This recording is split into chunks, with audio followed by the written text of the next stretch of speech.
Update கொடுத்தா முடிஞ்சு போச்சுன்னு சொல்லி முடிச்சாச்சு, அவ்வளவுதான்.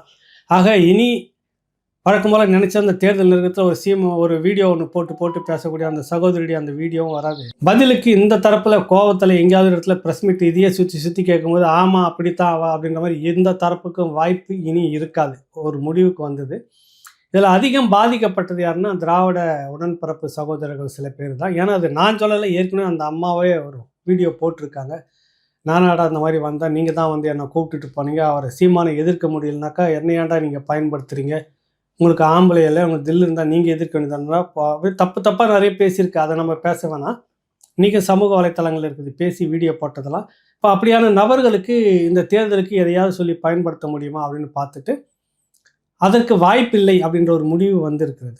பொதுவாகவே அரசியல் கட்சி தலைவர்கள் யாரை நீங்கள் எடுத்துக்கிட்டாலும் ஏதாவது ஒரு சம்பவம் எப்பயாவது ஒன்று நடந்திருக்கும்.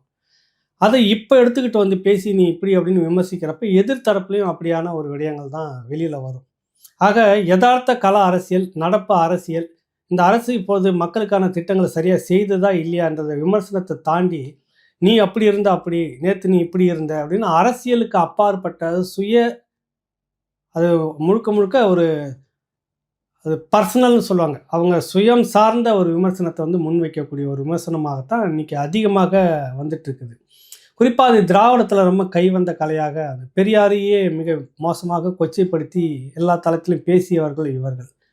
அதுக்கு பதிலாக வந்து அவரும் மோசமாக ரொம்ப கேவலமாக பேசுனதெல்லாம் நடந்திருக்கு. அந்த களம் அப்படிப்பட்டது. அதுலேருந்து வரவங்க அது கூட ஒட்டிக்கிட்டு இருக்கிற ஒட்டுக்குழுக்களுக்கு எல்லாருக்கும் இப்படியான சிந்தனைகள் தான் இருக்கும். இடதுசாரிகளை தவிர்த்து விட்டு நான் சொன்னாக்கா